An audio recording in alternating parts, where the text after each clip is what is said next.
Os Templários, Regine Pernoud, capítulo 2, Estruturas e Vida Cotidiana, segunda parte. Iniciaremos este vídeo já com uma indagação.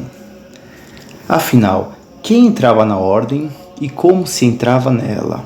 Quanto a esta questão, a própria norma apelava aos cavaleiros seculares que abandonassem a sua vontade e passassem a servir a causa do Senhor.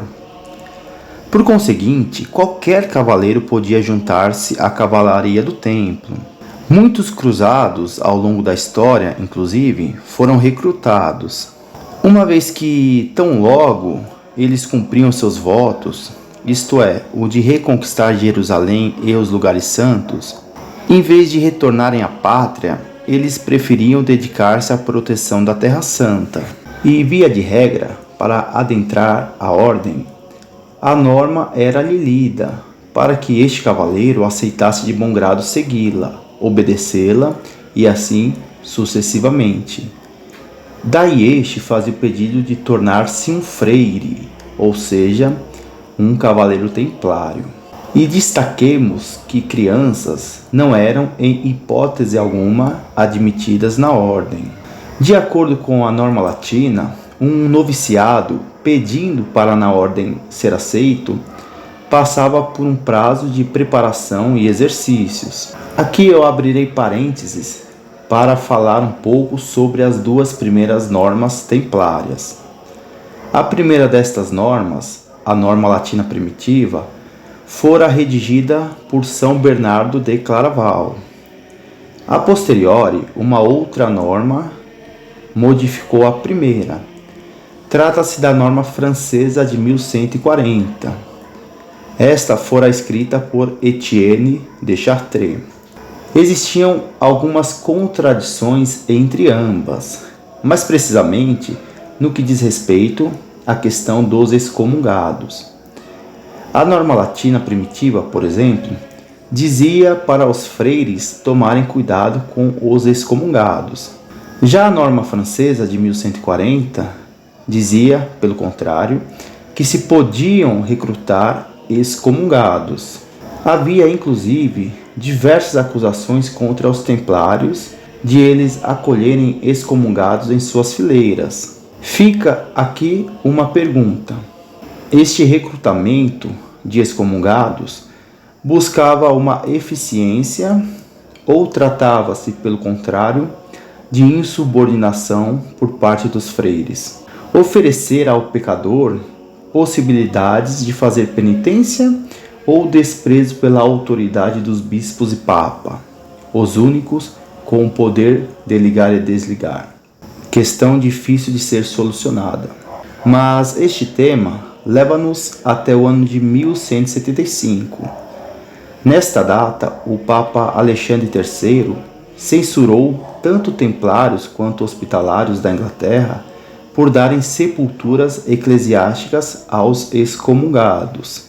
Bom, retornando ao tema de iniciação à ordem, as duas normas diziam que o cavaleiro recrutado precisava comparecer diante do bispo em presença do templário recrutador, para daí fazer o pedido. O mestre não devia fazer freires sem o capítulo assistir, exceto, claro, se este estivesse moribundo. Convalescendo-se, devia fazer perante o capítulo a sua admissão. Agora, uma segunda indagação.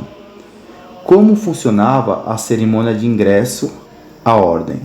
Ela funcionava da seguinte maneira. O mestre apresentava ao capítulo o postulante. Fazia indagações ao capítulo se alguém teria algo que o impedisse de tornar-se freire. Após, colocavam-no num quarto próximo ao capítulo. 2 ou 3 dos mais antigos freires da casa faziam-lhe diversas perguntas, retornavam e comunicavam ao mestre que o postulante ainda queria ingressar na ordem. O mestre, então, ia em presença do postulante e fazia as mesmas perguntas e indagava se o capítulo queria mandar buscá-lo. Tão logo buscavam, faziam as mesmas perguntas e levavam-no novamente ao capítulo. Feito isto, o postulante ajoelhava-se de mãos juntas diante do mestre e fazia o juramento.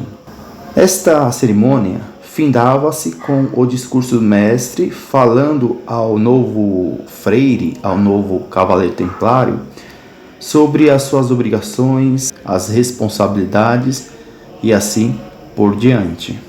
A cerimônia de ingresso do Beleguim era parecida, um pouco mais longa, invertendo-se as ordens e finalizando com um beijo na boca, este dado pelo mestre e pelo capelão.